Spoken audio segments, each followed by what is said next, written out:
Hi, hello. Welcome to episode 6 of Trail Society. I'm Corinne Malcolm. I'm Keely Henninger, currently in Portland, Oregon, where it is super rainy and cold. Gross. And I'm Hillary Allen. I'm back in Boulder, Colorado. Hillary, the last time I saw you was in my neck of the woods, was up at Broken Arrow, up in Tahoe. How did that go? It was a fun weekend. Oh man, it was so much fun. First of all, I have to say that you and Dylan did a phenomenal job at the covering the race. So, I mean, and I was having people so you guys only covered the vertical kilometer and the 26K, because those are both national championship kind of races. But I had people that are just like, dang it, we want the coverage of the live coverage for the 52. I was like, well, Corinne's racing, so Dylan can do it too. But it was so much fun. Air quotes, you were racing. Come on now.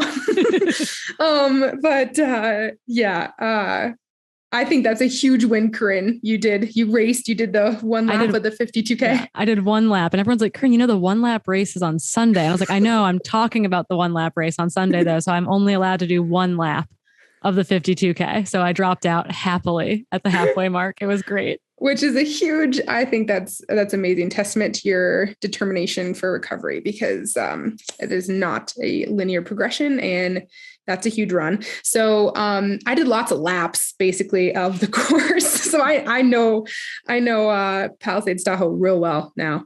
But it was a great weekend. Brendan put on, and the whole race organization put on such a good event. So not only did we have 3 races, so we had women's panels, we had movie nights, we had live music, some guy on some violin and a drummer just jamming for 3 hours. It was spectacular.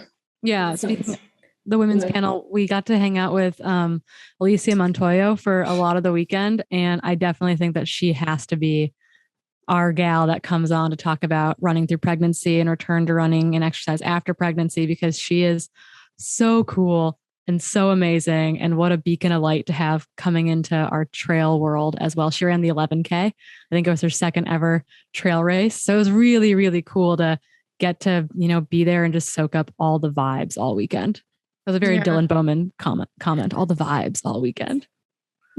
Yeah. And Hillary, you ran every single day. You ran each race. I did something called the Triple Crown. So I did the VK Friday, the 52K on, which was a little bit shorter, 48K on Sunday, and then the 26K I did that Saturday and then Sunday. I'm confusing them. 3 races over 3 days. Yes.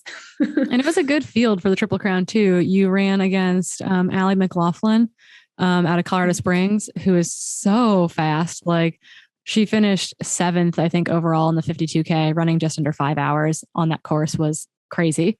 And then the young Grace Stauberg, who finished behind you, I think had a rough 50K, maybe a rough 26K, but young and up and coming hitter in the sport. So kind of cool to get to watch y'all throw down all weekend while being competitive in every single race.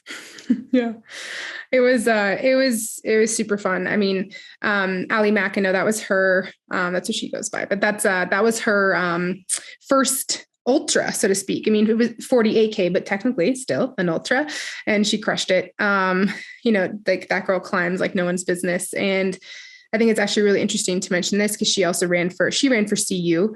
And she might not look it because she's itty bitty, but she's 30. So she's got quite a bit of experience running. And I think she'd be a good segue into kind of talking about our topic today and our episode, but we can link back to her. We'll bring her back up. She's got a cool multi-sport background too. I think that she was a field hockey player, while being at the pinnacle of high school cross country, because we were the same year, I believe. But we had a bunch of other lady crushers. We missed a lady crusher a while back, who, I don't know if you guys have heard of the Plain 100, but it's a hard rock qualifier. It's outside of kind of Leavenworth, Wenatchee, Washington area, in the Cascades. And it's unmarked and unsupported. I think you can have aid at the 100K mark, and that is it. And there's this gal over there. She's a PT. Her name's Rachel Entrekin. And she was the former, I think she held the unsupported Wonderland record for a while. Is just a total badass. And she won overall, beating Luke Nelson, who is no stranger to long ultras. And she beat him by like 30 or 40 minutes too. So like very, very cool. So several people were like, hey, you missed this one. And I was like, oh no, this is a person that I actually like keep tabs on because I think that she is phenomenally talented and no one knows it yet. So that was a spoiler for the whole trail community. This woman is insane. And then I was actually at Moab 240 this past weekend out in Utah, where another super young athlete, Annie Hughes, 23 years old, out of Leadville, Colorado, won Leadville this year back in August, runs for Hoka. And then she ran the second fastest women's time on this 240-mile course. She was as high as 4th for a long time, ultimately finished 7th overall. And so the second fastest time ever for women, with Courtney Dauwalter being the only faster time. So super, super cool. The rest of the women in that field were insane. I was there crewing for a woman who ultimately finished 3rd. And you're out there. Like, they all ran under 80 hours.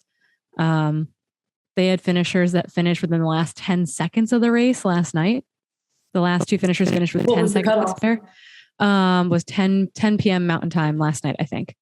And so that's like 118 hours or something. They started Friday morning. So they had more or less 5 days to complete it. But still 240 miles over 5 days. Like, yes, Mike McKnight, was twice as fast as the last person. He ran like 55 hours or something. But like 240 miles over 5 days, like, I don't care if it takes you the whole 5 days. Like, that is a lot of distance to travel. And I think this kind of segues well into another topic that was kind of hot and heavy in the news this week. Was, while I was in Moab, not far away from there was another race going on in the Wasatch called the DC Peaks 50 mile. And I'm wondering if either one of you saw this news story. It was in the New York Times. So I'm assuming it caught your attention. Can you tell everyone what happened out there? I mean, I got blasted from my aunts and uncles and my parents and a bunch of people who are not runners, because they all saw this headline of 87 runners rescued after snowstorm derails an ultramarathon in Utah. And they thought I was probably running it because they've never seen ultramarathoning in the news before. And there can't be that many of those, right? So yeah, I think I didn't even find it on my own. I actually found it because my dad messaged me first. But yeah, it was a very trendy headline. And then diving into it a little bit deeper, you find out that within the first 4 hours of the race, 1.5 feet of snow landed on the mountain range there at about 6,000 feet high. And so the 87 runners in the race were quote unquote rescued because a lot of them were like in shorts and t-shirts in that North Salt Lake area. And so it turned pretty brutal pretty quickly. So that race was, I think, canceled. Yeah, they essentially neutralized it. And the race director, quickly in communication with the first aid station captain said, okay, we got to neutralize this. I think is kind of both being maybe patted on the back and also kind of shunned for his activation of search and rescue in the area. Basically, he called search and rescue and said, hey, like, we don't currently have an incident, but we could have an incident. And like, if you have people to send out to support us, that would be great. Like, we're trying to get, 87 people. That was the entire field. It's a first year race. It was a small field. It's a mid-October 50 mile in the mountains. That's kind of risky no matter where you are. But we sign up for these races knowing the risks, right? Like, we know that weather is a thing that happens in any of these places. So it was really interesting though, to kind of, use the term rescued, right? Like, there was a comment on the Iron Far coverage of this race where someone who's there supporting it said, to see, it's disheartening to see national and local news report that all these runners had to be rescued, which prompted so much unnecessary comments, feedback, many from outside the ultra community. Well, I think the RDs handled everything great, from canceling early to mobilizing runners to get out of the mountains. I think mandatory gear would be a great addition to the race next year. Although I'm guessing most who run it next year will be planning for gear anyways. So that's a really interesting, thing to think about here. We've had some tragedies over the past year in multiple races in China, at UTMB, in Europe. Here could have been a tragedy and wasn't. And then also in Moab, ahead of the week, knowing the storm was coming in and we were going to be running in the La Salles kind of late into the race. Candace, the race director for the Moab 240, said, hey, we're going to the alternative snow course to keep you lower in elevation because we're supposed to get snow above 7,000 feet and we're going to try to keep you at or below 7,000 feet. So we kind of cut low across the mountains to avoid what could have been snow, particularly for the back half of the race, Monday afternoon into Tuesday. And they also said, hey, not only are you carrying your mandatory gear, but you're also a new piece of mandatory gear is going to be a waterproof jacket with a hood. So I think that's really interesting. Like, what can race directors do to implement these safety standards? Like, do you guys have any ideas or thoughts there? Well, I think you just said it. I mean, one of the main differences, I think, between the US races and European races is the difference between mandatory gear. We don't have them in the United States. No one is going through a checklist or, stopping you during a race or even at a race check-in in order for you to get your bib before you enter the race. So I think that's a really good starting point. And exactly what Candace did is, I remember Run the Rut and 2000, I forget what. 16, I was there. Yeah, 2016. And it was a horrendous snowstorm. And I mean, sure, people who were quote unquote fast enough could have gotten through some of before the really big storm hit. But still, I mean, we're deviated to the course B, which maybe wasn't as, mountainous or fun, but it was definitely a lot safer. And, we were running in the conditions, pretty cold conditions all day. So it's having course Bs and not being afraid to implement them. Yeah, I think that takes planning though, right? Like, right. And I wonder if in a first year race like this, and permitting's hard also, right? In the US, permitting is very difficult. And so you have to all of a sudden permit for a plan B too. And that seems, I don't know enough about that, but that seems like a very hard task. And another quick tidbit, for the NAR Runners events in Fort Collins, the Never Summer 100K had to implement a plan B race this year also due to a storm weather warning the weekend in July that it was. And so they had a plan B ready and they implemented it to avoid those issues. And even though there wasn't so much snow accumulation and weather, they did it. Mm-hmm. Yeah. And they're not going to get like any sort of backlash for that because the runners still got to run and the runners were safe. So it's like they got both of those things through, which is pretty awesome. Yeah. And that's obviously going to be what's most important. And there were rumor during Moab while we were out there running that they potentially would maybe even have to change the cutoff time at the aid station. That kind of was the high point that we would hit in the on the alternative course in the La Salles, because that cutoff time I think was 10 p.m. Monday night. And they were going to be getting the worst of the weather. And that was about 8,500 feet, I think, in elevation, 8,600 feet. And so, I can't imagine, all of a sudden in the race being like, oh, I actually only have until 6 p.m. to get there instead of 10 p.m. But, they were working through all their plan Bs and Cs because they have to keep not only the runners safe, but they have to keep their aid station workers safe because those are volunteers out there, right? You don't want an incident. And I think they also like maybe mobilized some extra search and rescue folks to be out on the course, just kind of keeping tabs on runners. But we all have to accept a certain degree of risk in these races. It's obviously our responsibility as much as it's our responsibility to know the course, right? Like there's markings out there, but it's still your responsibility as the runner to know the course.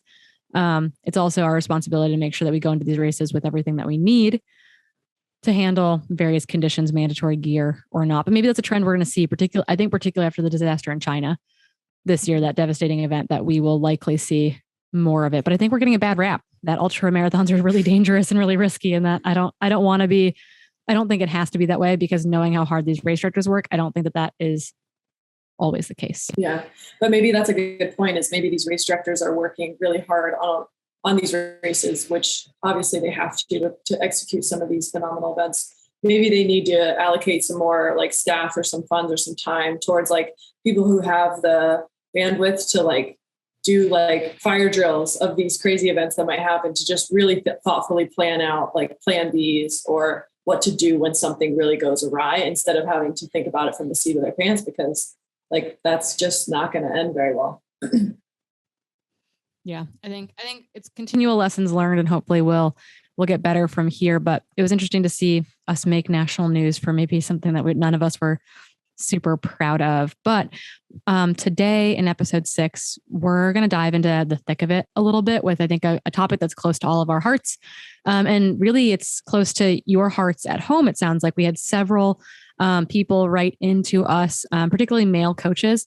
And they were asking specifically as male coaches, how could they possibly be like, how could they be the best possible coach for the young female athletes that they're working with? Right. Because that's sometimes not a natural fit. And it's a little bit of a mismatch. And they don't always understand everything that we've gotten to go through our entire lives. So as always, we're going to have a female slant on our show because that is our personal experiences. But you know my feelings on this. I have ranted and raved to you all about this, is that I think this is a conversation for all coaches, both men and women, coaching all people, because I don't think this is just a female issue. And I know, Keely, you pulled some stats that I'm sure will not surprise some people at home, but I'm wondering if you can help walk us through the current state of keeping girls in sports. Sure. Yeah. And I pulled these stats pretty timely because I got asked this in the office hours with Pillars last week too, from a couple of really ambitious coaches there who really wanted to better understand the state of the sport, as well as like figure out how to increase the amount of girls coming back through their track and cross country programs too. And obviously these stats kind of apply to all sports, and some even apply to just movement activities and physical activity. But a report released from the Canadian Women in Sport found that 1 in 3 girls drop out of sport by their late teens, which is around 2 to 3 times more than boys. Now, this is not saying that boys don't drop out of sport either, because that still means about 1 in 10 boys are dropping out of sport too. So this is definitely an issue for all children. And this is kind of paralleling these overall inactivity ratings that have been increasing over time in youth. And they're increasing even more through middle school and high school. And there's a lot of factors that can be going around this. But some of these are around like physical activity classes not being mandatory anymore. Some of these are around different thoughts that a lot of the girls have around body issues and self-confidence. And a lot of girls don't have this. But yeah, there's a lot of like really negative impacts of girls dropping out of sport, because there's a ton of really good benefits to physical activity as a young girl that will translate to later in life. And I don't know if you guys want to talk to some of these, but there's definitely perks to stick into sports. Yeah. I know, Hill, have you been able to look at any of the research there as far as like the benefits of keeping girls particularly in sports, or just keeping people in sports in general, as far as like longitudinal outcomes? Well, yeah, I mean, I think like we all come from different backgrounds. And so obviously like I can speak to myself and, my experience in sport, but I think it's really a catch-22, especially when we're talking about self-confidence and things like this. It's really uncomfortable when, a woman's body changes like through puberty and you don't feel kind of like at home in it. Right. And every single girl is different. But I think the first thing that can cause is just issues with self-confidence. You don't feel as confident. You don't want to move your body as much. And then, but really, if you keep on moving your body and learn how your body reacts to sport, and you have someone guiding you along in that, you can kind of make adaptations and you become a better athlete, and you learn kind of your strengths and your weaknesses. Maybe you switch sports. And so this is kind of just different trends that, with all these different articles that we've been posting, and just kind of reading and, before doing this episode. I mean, that's just something that I've noticed, and that I didn't stop doing sport because of that. I might've switched sports that kind of suited more my interests or my body types, or something that I felt kind of more welcomed into. But it's also indicative of kind of these women role models that you have, kind of moving through this, and coaches, male or female, but coaches that really encourage you to explore these things or to kind of take a break. And that's just been, I mean, I haven't had like a lot of background in running in particular. That's been something I got into later in life. But I think specifically with tennis, I primarily had female coaches when I was doing tennis in junior high and then high school. And that exploration to really figure out kind of where I fit best on the team and, what my strengths and weaknesses were really stuck with me as I continued to pursue different sports. Yeah, I think a big thing here too is that none of us grew up with a want for whatever we needed was probably provided for us. I think that we all come from pretty stable home lives. But I think a big issue here too is just like as bodies change, like your needs and equipment change. And so I know that there are a lot of organizations that have initiatives primarily based on like sports bra initiatives. Because, right, you just talked about how uncomfortable you can feel in your body. And if all of a sudden, you feel uncomfortable and you don't have the appropriate equipment, that can make doing sport really, really hard and embarrassing and not feel like you're doing it right. And so I think that is something that should be considered, right? Is like, what do girls need access to? Boys are not going to be going through that as much. They don't need sports bras. And so I think that, that having companies start those initiatives to provide sports bras to underserved communities to help keep girls in sports can be huge. This goes to like Girls on the Run as well. Organizations like that target kind of elementary school and middle school aged girls to get to before teams are available to them, right? For something like running, to get them active with good peer mentors, and good older mentors. And then I think kind of the thing that we really want to touch on there too is that there are beyond, perceived, both real and perceived being uncomfortable is that keeping girls in sport is important because there are long-term health consequences of not being active. And there are clear positive health outcomes of moving your body and moving your body enough. And so, Keely, I'm wondering if you can just tag some of those kind of key health benefits that come from keeping girls physically active. Yeah, well, I think we need to remember that the girls who move when they're young are more likely to move when they're older than girls who don't move when they're young. And so there's this really lopsided trend where the amount of women participating in sports when they're older is super low as well, whereas that's not quite the same for men.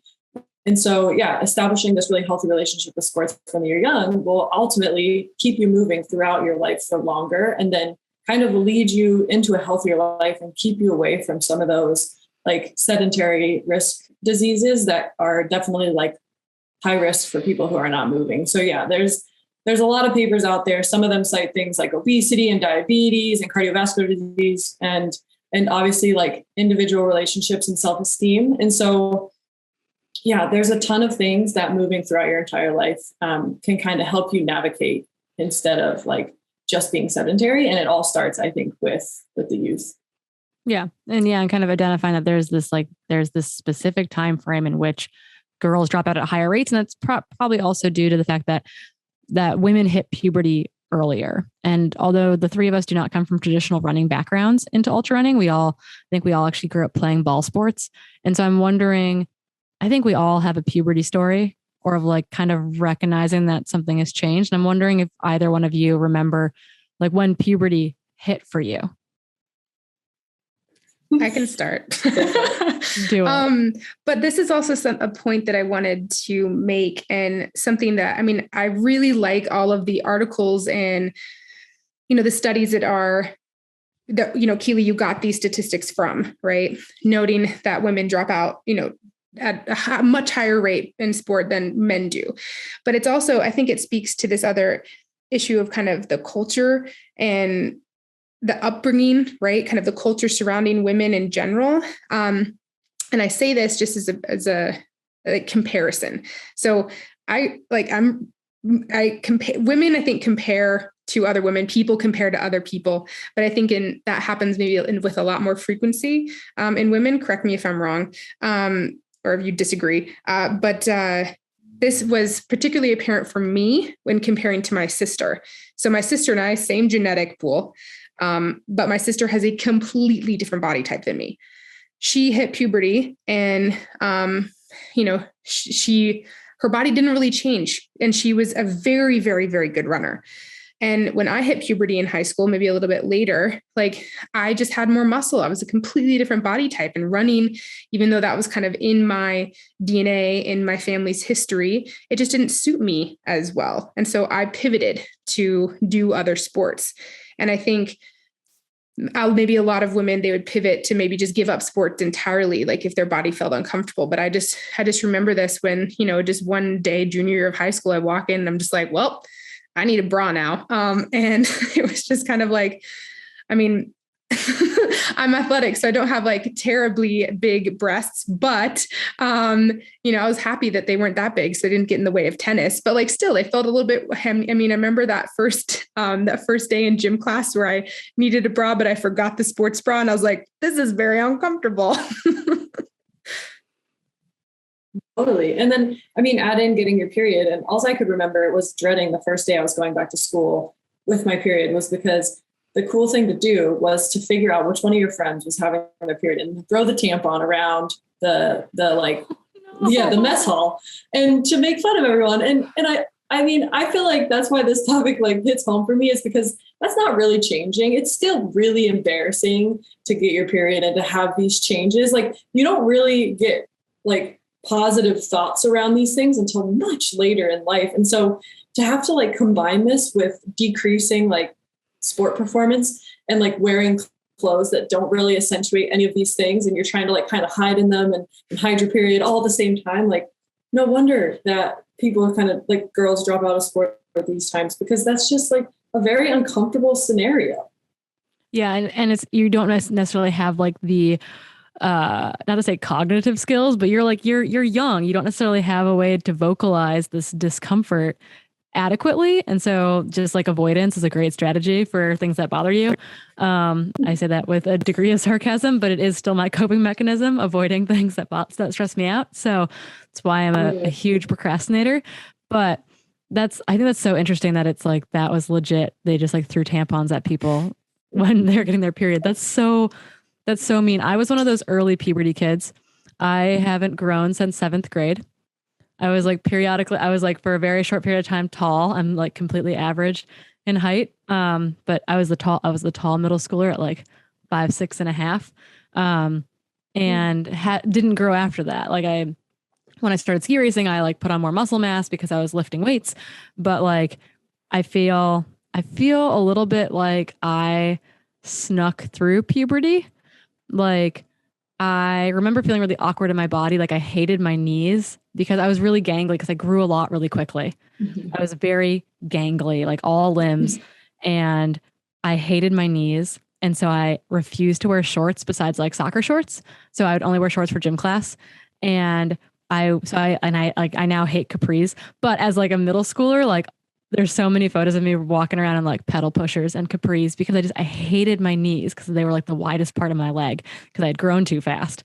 So I think like, to me, that was like that stuck out to me a lot. But I think I also got lucky in the sense that like I kind of like got tall for me and then put on muscle mass in a different sport. And so I don't feel like, as opposed to my friends who went through puberty a little bit later, I feel like got rocked in a totally different way as far as like, you know, your hips widening and growing breasts and like depositing more adipose tissue and all these things and getting your period. Like, I feel like I somehow got lucky in this process. And I feel like I dodged a bullet that so many of my friends got totally annihilated by in high school. And that was so much harder for them to deal with body image issues and that kind of thing because they were going through this much more profound change than I was. I felt like mine was I had a very subtle puberty in that sense. So I'm wondering, do you guys have any other kind of thoughts as to why, you know, so obviously when puberty hits, it's kind of when I think we lose the most girls in sport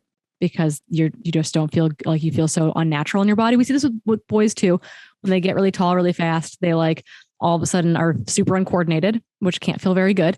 But I feel like in women, it's associated with something so much more profound. And I'm just wondering if you guys have any thoughts as far as like how, obviously we're going to talk more about specifically guiding young athletes through this, but just like, Keely, I know that you were on a office hour calls with Pillars earlier, and there are a bunch of male coaches in the room, or in the Zoom room rather, and they were totally flabbergasted about what women go through when they hit puberty.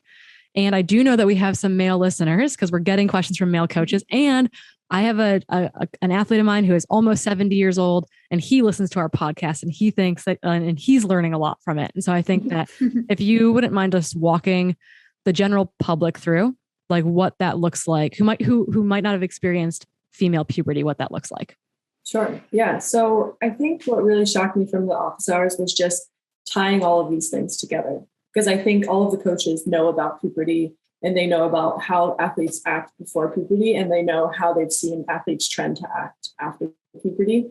But I don't think they could kind of make that connection between what's occurring and how that's influencing their actions. And so, you're going along at this like relatively linear trajectory for a lot of your youth. And then you hit this age around like 11 to 13 to 14, later bloomers, earlier bloomers. It's kind of a variable number where you start having these big changes where you slowly start getting hair in weird places.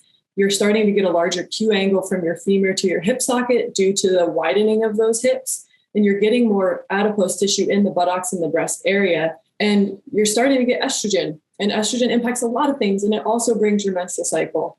And all of these things impact your ability to perform as an athlete. And so whether we're talking about like really, really athletic females at this age or just your every average female, you're going to see changes in performance and you're going to see coordination go down and you're going to see them struggling through this while they're adjusting. And so there's this beautiful time in a girl's life where they're becoming a woman. That's pretty much it in a nutshell.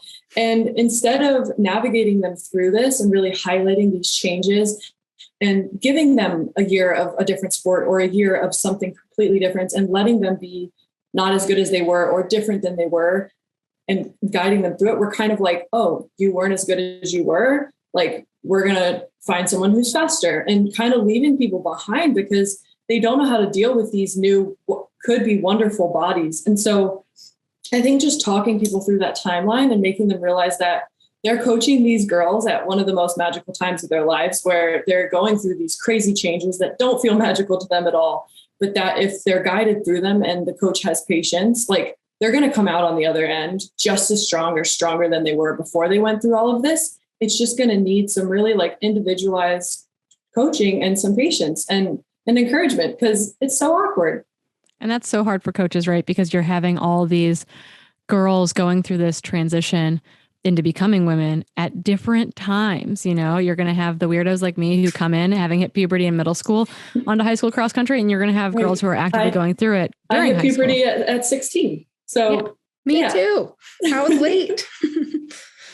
So I think that is like that is hard, right? Because all of a sudden you're just not coaching a cross country girls team. You're coaching a whole bunch. And honestly, from a coaching standpoint, you're still coaching individuals, but this is why coaching a team and coaching individuals is so complicated because the needs of every athlete are going to be different. And that is heightened with this age group because they are going through something like in a way traumatic, right? It shouldn't be traumatic, but I think because society views this as this like no topic, right? We're not going to talk about periods. We're not going to talk about puberty. We're not going to talk about underperforming instead of just like addressing it head on and having it be this like welcome conversation, having it be this celebration of like growing up and maturing and becoming the athlete that you will get to be in college, post-college, whatever that is, like a really long-term thought process, not the, I think it's easy as coaches to get caught in the like, well, they need to perform at state this year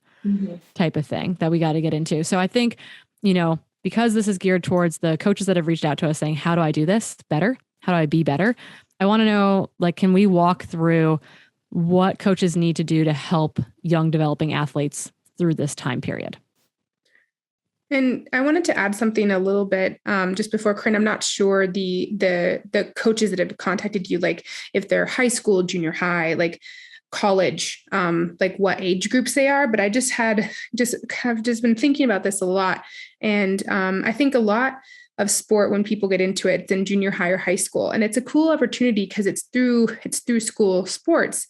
But, there's a bunch of different coaches. There's a coach for a swim team. There's a coach for, the track. And then in track, there's like sprints, there's jumps, there's everything, right? And I think there's a unique opportunity there that when women and girls start to go through these changes, if they are not excelling at one sport that they were, maybe collaborating with these other coaches to say, oh, okay, well, then maybe you're good at this sport and maybe you should try this a little bit. And I know that gets complicated. Like if you're in high school and you have to compete at state and you're looking for, if they're trying to continue on sport at a high level. But I think this could add to keeping girls in sport for a longer amount of time instead of just saying, oh, you're not good at this one sport anymore, then let's quit altogether. Yeah, but I think an important thing to remember here is that particularly at the high school level, most of these coaches are educators, are citizens in the community. They're not oftentimes professional coaches. And so I think that is why this is why I think we have such a variety in quality of high school coaches, right? Where many of us will have really positive experiences with our high school coaches, and many of us will have negative experiences with those high school coaches, or have witnessed a coach saying something and being like, oh my goodness, this 22-year-old who is, now a math teacher. And I feel like I'm targeting someone. I don't know any of you. So I don't know. I'm trying not to target anyone, is now responsible for coaching the girls cross country program, and does the thing of saying, oh, you look fast and I want to tear my hair out because you're talking about their physique and not their skill. And so I think that is why this conversation is important and why we need to walk all of us through how we can do this better. Mm-hmm. Totally. Yeah. I mean, I'll start us off. I think something we should think about for both athletes who are doing competitive sports, so people who are really gifted in sports, who go up through middle school, high school, thinking about playing in college, as well as just people who are in regular physical activity programs, looking to move, looking to stay active. Like, I think the one thing that is really common between all of these groups is to make it fun. Like, regardless if you're coaching one sport or a gym class, like creating this diversity and movement in sport is like not only gonna make people better athletes or more well-rounded, is that it's going to keep them like it's going to keep them with new stimulus. So they're going to be constantly stimulated with these new movements. And so if someone is going through puberty during these times and one movement is really hard, and they used to be the best person at pull-ups because they had a really high strength to weight ratio and they could do so many pull-ups, and then all of a sudden they can't do a single one. If you keep moving in different ways throughout the classes, so there's not always a target on one movement or one sport, that's going to allow for like different body types and different people to excel, regardless of the time in their life stage. Yeah. Fun should be first. I got so lucky. Our high school cross country team was like 75 kids. And so not everyone is there to compete. And so that meant on our easy days, like I ran to my friend's house and got cookies. Like it was great because like we had such a wide range of people on the team who were there because they wanted to be on the team because the team was fun. So I think it's like you can have high performance in a fun environment without it being like insane. So I think that is fun. Fun is the first guiding principle there. And then I think another really important one, and this isn't actually something that I learned until later in life, is talking about it, being open, not having this, fear or embarrassing kind of moment around periods and menstruation and, what happens to a female's body. I mean, you have a mixed gender team in high school and junior high. And so bringing in an expert to talk about it, or having, the male coach himself talk about it too. And if the girls don't feel comfortable with that, well then, having a female come and talk about it. But I also think it's really important for the boys to hear that too. So there doesn't need to be this hush hush. It's like an off limits topic. It should definitely be talked about. Yeah. Starting that dialogue is really important. And I know Hilly and I are coached by the same person, who will continue to say amazing things about Mr. Adam St. Pierre. And he, like we use a menstrual tracking app, so that he knows when, and before we used that, I just put in my training journal, like period started, so that we can track it and we can track changes over time so that we know kind of what to look out for. And everyone's going to trend differently there. And once again, we will do a whole, maybe multiple episodes on the menstrual cycle, but just being willing to have that conversation. And if you personally are not willing to have that conversation or feel comfortable having that conversation, or if your female athletes don't feel comfortable having that conversation with you because they might not, having someone else, be it an assistant coach who's a female, be it, I don't know, a team mom, be it someone in the community who's versed in this stuff, who can be that mentor, who can come in to have these conversations with these girls, with these women, I think is really, really important. And that's what Adam did. He's now the head ski coach at Montana State University. And he said, hey, I helped him edit the email for it. He said, hey, I've been using this with my professional trail runners. I would like to continue to use it with you all because this thing is so important to your health and well-being and performance. If you do not feel comfortable, please let me know.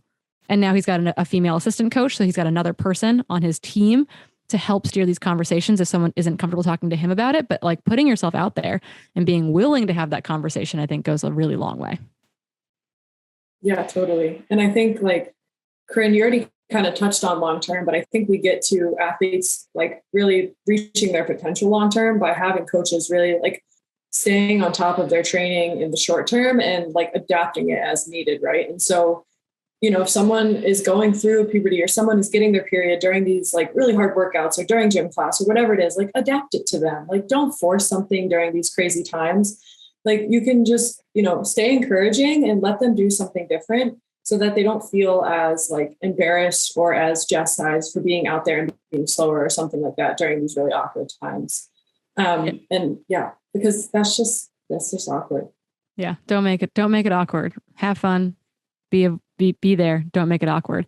There's also, and this is kind of jumping around a little bit, and it's something that we'll put in the show notes. I think it's a great resource. We got a bunch of resources that we'll put in the show notes for y'all to check out on your own time. But I'm a fan of the Canadians. I feel like the Canadians' approach to long-term athlete development is really, really cool. I interacted with them a lot when I was doing biathlon, and as a biathlon coach for high performing junior athletes. And so they have this thing called their long-term athlete development framework, and it starts with little kids.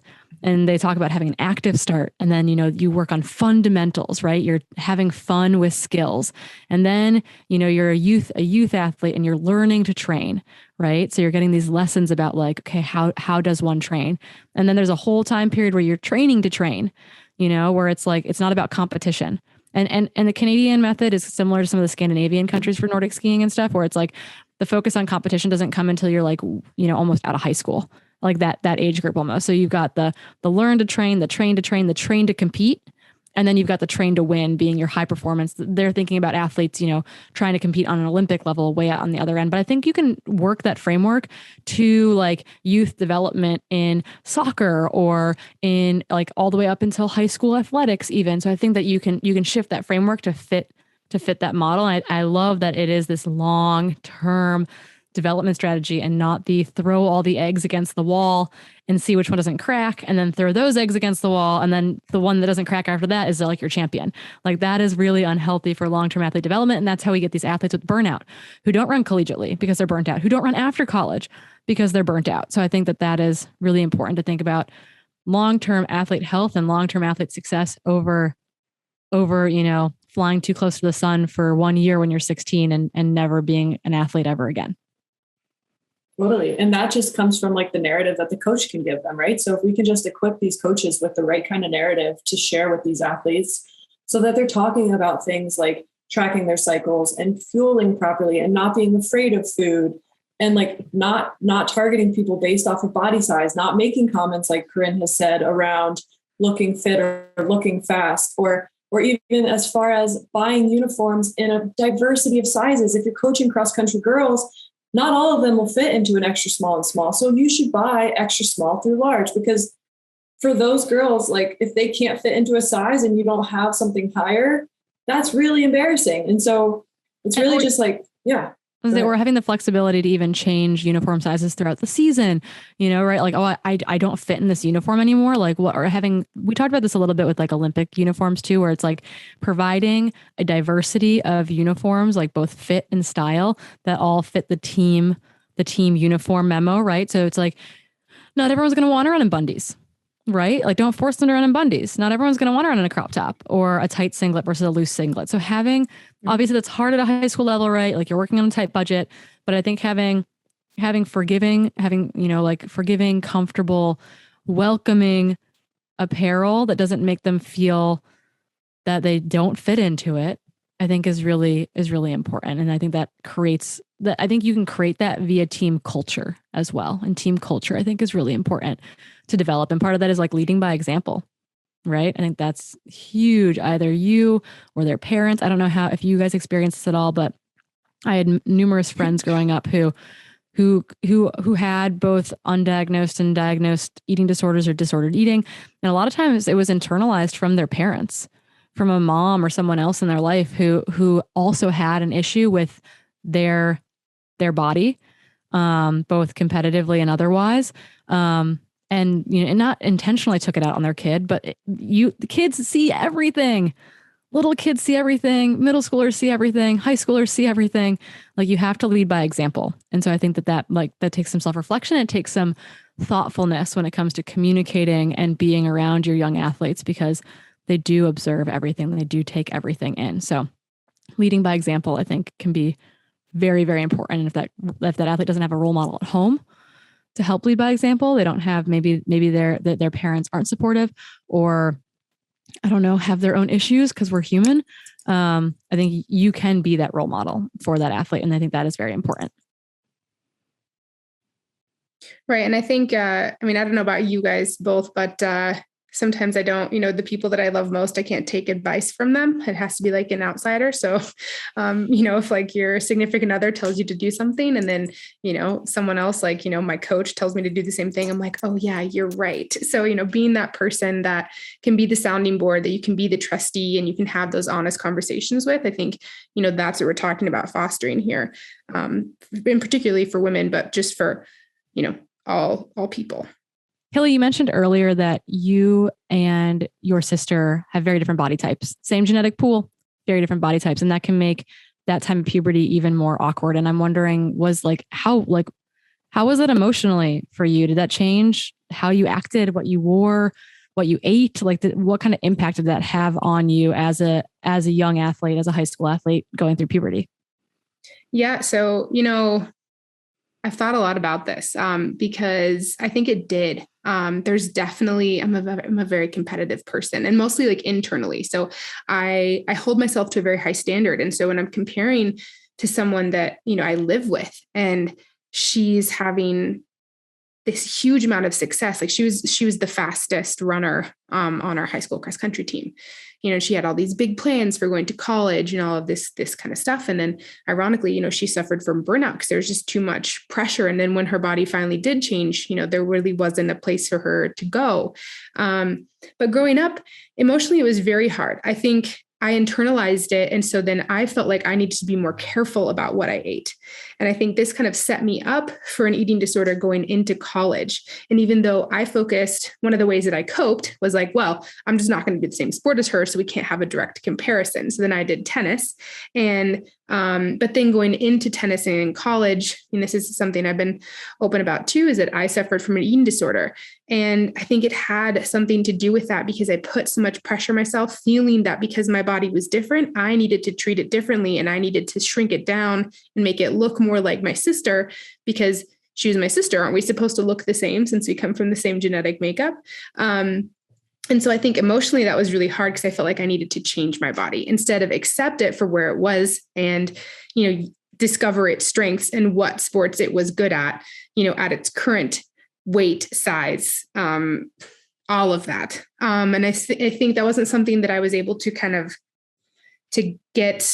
not get over. That wasn't something I was able to understand until later in life. And ironically, when I discovered trail running. So that's super interesting. I was gonna say, I think sport oftentimes, right? I think women and girls who are in sports that have a size performative element, it can become more of an issue. So running, right? Logically, it's like, oh, if I'm smaller, I'll be faster, or figure skating or gymnastics or swimming with the specific uniform issues can be it. And so I like that you like, I'm going to gravitate towards the strength sport. And that was kind of the same thing for me as well, is that I got hurt running and ended up in skiing. And as I ended up in skiing, I was getting stronger and putting on muscle mass, and my body, had gone through puberty, but it was still changing. Like, I was all of a sudden putting on this muscle mass that I think genetically was always there. And I remember I had to tell myself, like, this is functional. Like, I had to have a conversation with myself being like, I look the way I do because it is functional for my sport. And I feel like, I got lucky in that way. I think I'm probably predisposed. My mom had an eating disorder in college. And so I think and there is definitely some, like, if you, like, genetically speaking, like, that can predispose your children to have an eating disorder as well. And And I think I got really fortunate that she, like, her relationship with food had changed so much that by the time that I was going through adolescence, like, that was never a thing that we, like, was never an issue, never, like, not something that came up. But like, I could look at like Mir Bjorgen, who you should all go Google, is like maybe the strongest woman, or what, she's retired now, but it was like the strongest woman in skiing, just like this jacked human. And I had this picture of her. We had it in our, like, in our ski weight room dungeon situation too, where it was like just a picture of Mjort skiing, like roller skiing, and like shorts and a sports bra. And I was like, functional strength. I am the way I am. I'm shaped the way I am because of my sport, and it makes me better at my sport. And I think that was a weird way of me maybe coping with some of that change. But I do think that can be a place where athletes can find some solace of like, no, like I look this way because I do this thing, and because that's where my body is healthy and happy. I kind of want to counter both of you, because I think that you could actually be as good of an athlete as maybe either of you were in your respective sports with a different body type as well. Like, I don't think you necessarily have to be more muscular to do skiing or less muscular to do running. But I think if your body is predisposed to being more muscular and you're trying to be thinner for running, you're never going to be that good. But if you go towards your body, exactly, if you accept your body and you work with your body and you fuel your body and you let your body look how it's supposed to, you're going to be optimized for whatever sport you choose. And yeah, there might be, obviously there's some delineation between sports, but I think in that like smaller, like gray zone, it's not as black or white as we think. Like, there's a lot more gray area than we want to admit to ourselves. And obviously, like, social media portrays it one way, right? We see women of certain sports who always look in one way. The girl who's winning this race is going to look this way. Who's doing this sport's going to look this way. But we all know that that's just not how it is. Like, that's not what defines success in a sport. And I think in general, we just have to be truer to what our body is supposed to do and just help us get to our optimal, like, performance. Yeah, I just think culturally, the sport that I gravitated towards in high school was more accepting of a wide range of body types than I feel like is culturally, like from a team culture and a community culture standpoint, is set up in running and like distance track. But we should change that, I think. Oh, 100%. I think we 100% should change that, because body size, body type is not an indicator of optimal performance in those sports. But I think that as a high schooler, that is part of the reason why I gravitated towards that sport, was because people looked all different ways. And I felt really at home within it. And do I think that's right? No. Like, I think that running should be that place. But, and I do think that trail and ultra running is more so than elite marathon running, more so than, most road and track, at the professional level, right? Like, I do think that our sport is more accepting of people in all shapes and sizes. And culturally, I think that needs to change, particularly if we're going to protect young girls and women. And I think that's a super good point to an observation. So I think that's the same way that I gravitated toward tennis, is because I saw other women who looked like me. And I think that's the really important thing with body image. And then we're talking, we can even talk about social media and how we're talking about how important it is to have women role models in our sport that can be representative of all different body types, just like cross-country skiing can be. I mean, one of my heroes is Keegan Randall, and she can think how many pull-ups she can do. I don't even know. She can beat us all up for sure. Yeah. And then she can run a super fast 10K and half marathon. Like, you know what I mean? So I really think that, we can be part of the future and the progression of the sport, highlighting women of all different body types for, performances and what they can do, and not, pigeonholing you into saying, no, you have to start here at this body type first, and then that leads to performance. And so I think one of the things that ties into this really well is the fact that social media plays a role in all of our lives, maybe more than it should on many days.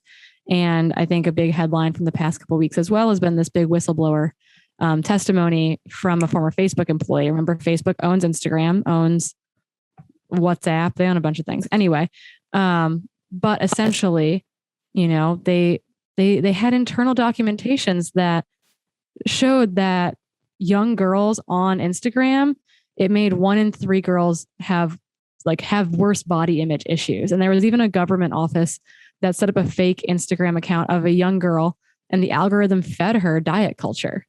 And so I'm just wondering, like, can you all relate to that, to swiping through Instagram and, you know, the algorithm not playing into giving you puppies or whatever you want it to give you? Well, I just think that I think immediately back to Hillary's story where she was living with one person, and she compared herself to her. And then now extrapolating this out to this, where our girls now are living with millions of people. They see them on the regular, right? And so they're constantly comparing themselves to these people. And it's unrelenting. It doesn't stop. And so I can't even imagine how what the negative impacts of this are going to have downstream for these girls. But it doesn't shock me at all that it's making these body image issues worse. And I definitely have found myself distracted, as well as like down rabbit holes on certain Instagram algorithms where they're feeding me different images as well. And it's not healthy for sure. And it's not real life. Yeah. And they're using filters, and they're using all sorts of stuff, ring lights, makeup, things to make them look more perfect than usual. But I think that goes beyond social media, even let's say like magazine covers, right? So like, you know, we can go old school tech here. Okay. Magazine covers, getting that issue of Outside or Trail Runner or whatever it is that you want to look at. And I distinctly remember seeing a cover of Amelia Boone a number of years ago on the cover. And I was like, why the heck don't I look like her? You know, I feel like I have pretty good body image most of the time, most days. You know, you catch me 48 hours before my period and I don't like myself very much. But outside of those 48 hours, I feel pretty good about myself. You know, it's totally irrational. But I remember seeing that. And then when Amelia came out about her eating disorder, I was like, the lights came on for me, where I was like, okay, this was unrealistic. This wasn't a healthy individual. And like, I have no idea if she feels like bad about that, of like having like, of putting this image out there that young girls and women were looking up to, that wasn't, you know, who was starving herself, who was making sure that like, you know, she like her abs were going to pop on that photo shoot or whatever it might be. Like that's a really hard question to ask a person, because I know that what she's doing, and I'm so happy that she's been open with her story, because that will have an impact on young girls and women who might be struggling, right? To see that. But I totally remember seeing that image of her and questioning why I didn't look like that. And she has come out since then saying something kind of in relation to what you're talking about, and that she would be walking in like a locker room or something, and a passerby would say something around the lines of, oh my gosh, how do I get the body like yours? How do I look like you? I can't imagine looking like you. And this was when she was kind of coming into recovery, and she would think like, you don't want to be like me. That was on one of her Instagram posts, and I can always dig it up and find it and link it. Again, Instagram coming to its surface. But what she's doing for her recovery is definitely good, keeping it in the public eye. And obviously it's like super proud of her for speaking about it. Yeah, I think Amelia Boone, I think Jessie Diggins sharing her story, Jessie Diggins being one of the first women to ever win an Olympic medal in Nordic skiing, a gold medal in Nordic skiing, her and Keegan Randall on their team sprint. I cried watching that, but Jessie has been open about her history with an eating disorder. Like very, very cool to have that. Yeah. Like to have that out there in the open for girls to look up to. And when was Corinne? Oh yeah. She had an eating disorder that kind of, derailed her post collegiately, right? To come back to that. And there's a lot of those stories out there. And I think those stories being public is so important. And so to kind of mimic what Corinne was saying, I remember that magazine cover for Amelia Boone, and I remember thinking the same thing. And then I have this magazine that I mean, people can't see it, but it's an Outside magazine. And it says the new icons, the future of adventure is female. And I remember seeing this, and it was just, Lindsey Vonn, Morgan Dixon, Mira Ray, she's on there. There's actually an article in here about, yes, women are really better at ultramarathoners, and we have proof. Oh boy. But I know, I was like, I think we already debunked that, but like, yeah, there's, or we talked about this too, but this magazine cover of just having different people, different body types, different body shapes, and, showing that they are successful in their sport. And there's this huge diversity, and it doesn't have to be just one size fits all. And so I think that that's really important. And then, like you all mentioned, having these honest conversations and bringing them to the forefront. Yeah. And then I think an interesting, maybe this is a tangent, but I like, I've been thinking about this a lot, and I'm wondering what you guys think about this. And if we're missing anything that's really pertinent, Keely, you'll correct me. You'll be like, hey, wait. But I've always had this feeling that male professional athletes just had to be good at their sport, while there was this dual expectation for female professional athletes, that not only did we have to be good at our sport, but more importantly, even, we had to be pretty or beautiful or attractive to be fighting for those contracts. And I'm wondering, have you guys ever felt that way? And, or like, what can we do to change that narrative? Because I do think that is like, how do we have role models in the sport when you don't support women who, like, I don't know. I think that it's this very big difference between male contracts and female contracts in our sport more often than not. I completely agree. And I mean, I think I've said this before too, and maybe Corinne, I've had like rant sessions with you. It's like, I don't necessarily want to wear a skirt, because I feel like on principle, it's, that's what it's saying to me. It's that like, I need to look cute as well as perform. So I think that was kind of in our conversation. It's like, having the choice of, if I feel comfortable in something else, like wearing something different. Yeah. I'm all for looking cute. I just want to put that out there. I'm all for looking cute, feeling fast, whatever it is, like feeling like empowered in my, like, yeah. I have a specific kit that I'll race in, and it's like, that's my race kit. I don't train in it. I just race in it, 'cause it's like, I put it on and I'm like a superhero. But I think that, I don't know, like, so it's this thing where I think that maybe it's a societal norm that we're just internalizing here. But I've always felt that when I've looked at like, okay, who in our sport has sponsorship? Who in running has sponsorship? Yes, it's about results, but I feel like women are put on this pedestal, this like higher standard. Yeah. I saw a stat earlier today that said something like, my girlfriend gets 300 more likes when I'm not in the picture with her, or something like that. And it's so true. I mean, there's certain images that get all of the following, and it's typically ones that is showing women in, a sexier way. Yeah, we'll link her too. So I have this friend from college, Rachel Pohl, who is a phenomenal artist, and she speaks about this a lot on her Instagram platform. So you can follow body positive people, and I think that is a good thing. Get the algorithm to send you this. But Rachel Pohl talks about she's born into this very muscular, very quote unquote masculine body. People comment on her biceps all the time, and so she's put up a bunch of good posts about like this works well, this doesn't, like trying to edit her body down or feeling comfortable in her body. And so I just think it's, I don't know. She says, if I post in this, I get more likes than if I post this, like if I post in a bikini, of course I get more likes. And I think that is a really, what is that? We should be able to get likes without having to while wearing clothing. Is that a fair ask? Like us, even if we're wearing clothing? Yeah, definitely. And another person, I mean, this isn't someone who's necessarily in the running space, but I just really admire the work that she's doing, because I think this topic that we're speaking of transcends just running. But Caroline Tradway, she had a documentary just recently. It's called Light, and it takes on specifically eating disorders in the world of climbing.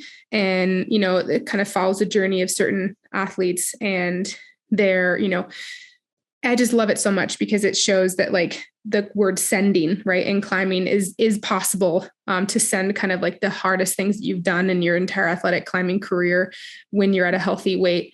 And so I just really, we can link that too in the show notes. I think it's a really cool documentary to check out. Awesome. I think the thing that we wanted to summarize here before we let y'all go for today too was, who's doing this well? Like, where is this happening? What organizations can people look to? Who's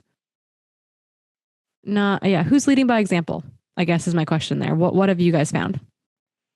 Yeah. Did you guys see the last Women's World Cup? The USA team came out saying that they had changed their training around their cycle. So they became more knowledgeable around their cycle. They had like poster boards around the locker rooms, reminding them that during different phases of their cycle, they might feel these different ways. And so they, I think, were the biggest team that I've seen recently, like admit that they started actually tracking these things and implementing it in how they train and how they perform, which was pretty cool. Yeah. Having that be an important thing, something that they weren't going to hide there and say, hey, we need this information. We need to focus on this. We're not going to put it in a closet and pretend it doesn't happen, doesn't exist. What else have you all seen? I mean, this whole idea of like destigmatizing the idea around, periods and, what it means to be a woman and train. I think of athletes like, speaking of the power of social media, like Caroline Gleick, I remember her posting this, this series of images of her on her period or, bloody shorts. There's so many times when I've gone out for a run and I've been on my period and I feel like I have to hide or, cut the run short. And then that's kind of given me the courage to be like, well, this is what my body's doing today. And, I'm just going to be honest with it. So it's like, she has a huge social media following. And I think it's real. She, talks about these topics and is very open with them and unapologetic.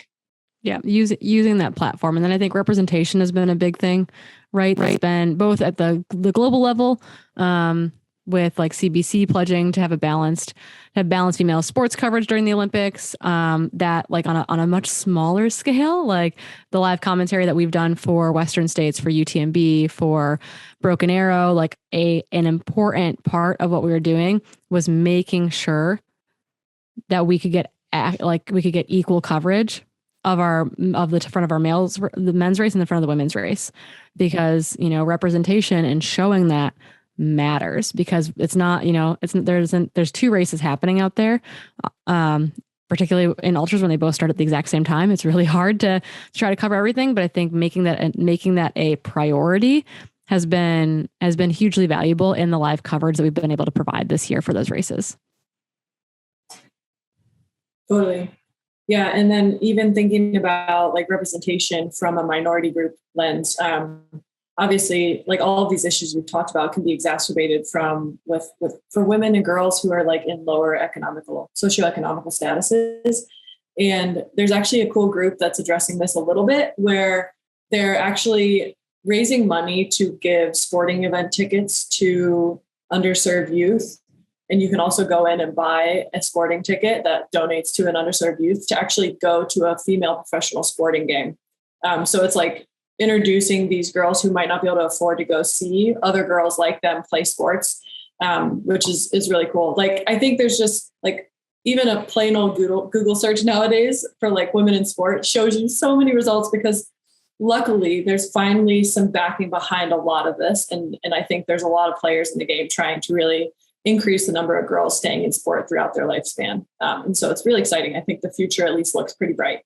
Yeah, I mean, a lot of this stemmed obviously by Title IX, but I think recognizing that Title IX was not enough in a lot of these ways. So people like the Women's Sports Foundation also doing a lot of good work there to try to keep girls in sports, and also providing funding for high performing elite athletes in Olympic disciplines who, Olympic sports don't oftentimes pay the bills. So providing funding for training opportunities for those women, I think, has been a huge part of their goal. So very cool to see different organizations stepping up to try to find gender equity, but also have initiatives that specifically target young female athletes to keep them in sport by providing, menstruation products, because that shit's taxed and that's not fair. It's got a luxury tax on it, and that's a whole nother topic maybe, but it's like providing menstrual products to young women who might not be able to afford it otherwise, providing sports bras to young women who might not be able to afford it otherwise. People doing that kind of work, I think, is very, very important. Is there anything that we missed, Keely, that you'd like to make sure that we get in this episode before we move on to similar but different topics? I think we'll always touch on stuff like this, right? But I think in general, like, we hear you. We want to help all of you guys out there who are coaching girls through here, who are parents to girls through these like monumental ages of their lives. And hopefully this has been helpful for you all, but just remember to be patient and encourage them to keep moving and have fun with it, because it's a very awkward time of their lives when there's the most high percentage of them dropping out of sport. And so let's take some initiative and keep them in.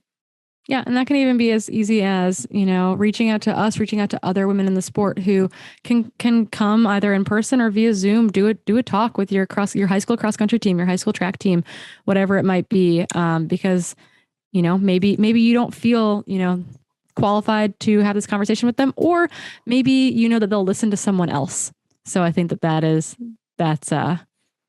good. So I think doing that kind of stuff would be really cool for us. I think some of us have already done that, and I think we enjoy doing that. So hit us up. Would love to find a way to reach your young athletes. It's very important to us.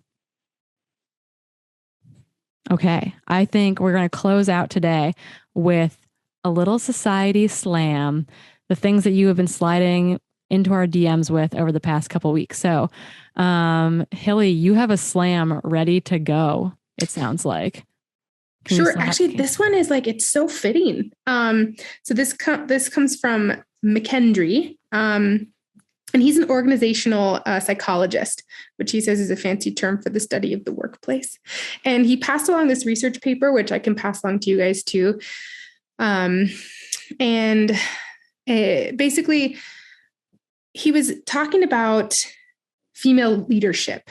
And he sent me this paper, and he said, the main point is that the more senior a female leader becomes, the less of a role model they can be to more junior female leaders. And so he raised the question, this research suggests making yourself and your journey to leadership more open and relatable to be a more accessible role model. So he'd love to hear how we all think about other women as role models and how we think specifically ourselves. I think we covered that in this episode, but ourselves as role models. And so I think, it's really interesting because that level of accessibility, I think we kind of this is a perfect society slam. So thank you, McKendry. We're already doing an episode on this. Yeah. We'll try to be as accessible as possible. Once again, just keep sliding into our DMs. We'll keep answering them for you. Keely, do you have a society slam this week? I do, but I also just wanted to add that I think we all can do a better job of being accessible by talking about all of the awkward things that we think nobody wants to hear about, right? Because I think at the end of the day, you might say something that you think is uniquely you, and so many other people have gone through it and they were just too scared to talk about it. So I think that allows people to relate. I do have one. It's kind of fun. So I'm not going to say the name because I didn't ask them if I could, but someone asked our opinion around falling. And I thought it was pretty cool because it also ties into today, because she says, I fall a lot. How do you recover mentally and physically? So that'll be something I want your guys to answer from. But then she also wants to know, why do women get viewed more as clumsy when they fall? And then maybe when a male falls, it might be more like an epic fall. So those are her kind of questions around it, because she feels very embarrassed around falling, and she wants to kind of change her mindset around that. I kind of wonder if that goes back to that age old psychological principle where it's if a guy falls, he probably will blame it on bad luck. Whereas if a woman falls, she'll probably blame it on not being skilled, when really you guys are both falling because you're tripping over the same rock. That's okay. Sometimes it's because you're tired. I trip a lot when I'm tired or if I'm bonking. Mm-hmm. So normally it's my indicator to eat something if I'm out on a run, or that I'm still just tired from a big effort that I've done recently. I fall predominantly going uphill, which is great. I look really skilled when I do it, I'm sure. But I think that, okay, so I come from a ski background again. And I would go to these camps at the national elite group camps, and the US ski team coach would get right in our faces and yell, if you're not falling, you're not trying hard enough. So I feel like I was trained as a young skier to appreciate falling and being to say, well, I'm trying hard enough because I'm hitting the pavement. So I think that, I try not to fall. I've learned how to roll out of falls from falling so frequently as a kid in various sports, all the way through high school and college. But I definitely think it happens. I think it's kind of one of those things where you brush it off, you get back up, probably will fall again, and that's okay. And then, I always say, hey, why am I falling? Is it because I'm hungry? Is it because I'm tired? Is it because I've stopped lifting my feet up altogether and I'm trying to run through rocks instead of over them? So I don't think you should be embarrassed by falling. Mm-hmm. And I think dudes just blame it on bad luck because they're dudes. I don't know if I have a comment about the falling part. So You're really good at falling, Hillary. Okay. But basically the getting back up, it's you have to, because what other choice is there? Yeah, don't lay on the ground unless you're taking a dirt nap because you've run 200 miles and you haven't slept, in which case you can fall to the ground and stay there for a couple minutes before getting back up, which I witnessed this week. I witnessed dirt naps during the 200 and they were insane. People are wild. The brain is wild. We should do an episode about sleep at some point. Okay. My society, I do have a slam. I'm not going to say names because I didn't ask them. But I had a number of athletes reach out to me after our last episode, the Quartz program episode, who have been prescribed for, they don't have exercise induced asthma or bronchoconstriction. They've had asthma for potentially their whole lives. They both have been prescribed inhalers, most of which are below the therapeutic level. So you wouldn't even need a TUE. But including like long acting beta agonists to control their asthma. It's prescribed to them to take it, twice a day type of thing. Like it's normal medication. I also had a doctor who reached out to me on the same topic and said, if I was operating on a person who didn't take their medication, like I'd be liable if something happened to them. Like you need to take your medication. So both these athletes reached out to Quartz and tried to straighten this out and thought they had read it wrong, that maybe that they were off base, that this was insane. And Quartz said, no, we believe that TUEs are legal doping and that if you need them to do the sport, you're not taking care of yourself, essentially kind of blaming it back on health, which I think is really backwards and villainizes athletes with chronic conditions. So I think that the biggest thing there, the biggest takeaway for me is that we have gotten people fired up about this issue. And I'm hoping that we continue to get people fired up about this issue because it's going to be on us, the athletes, to take a stand with Quartz and the races that they are partnering with, like the UTMB series and the Ultra Trail World Tour, which will become the UTMB series, because that is going to have lasting impacts on our sport. Because it's not a small number of athletes that need medications to function at a normal human level. So thank you for reaching out with that. And I hope that we can continue that conversation because I think it is going to be of the utmost importance going into the 2022 race season, which starts very, very shortly. So stay tuned. Maybe we can get something off the ground here to form an athlete initiative around it. We're going to pen a large letter that you're all going to sign for us. Let us know if you're interested. Yeah. Hit me up. Say, I'm interested on Quartz stuff. Let's do it. Okay. I think we successfully made it through episode 6. We're still awake. Everyone's functioning well. We hope that you enjoyed our show today, and we cannot wait to dive into our next episode for y'all too, because it's on a similar topic. So keep listening, keep sliding into our DMs. We love to hear from y'all. Thank you so much, and have a good rest of your week.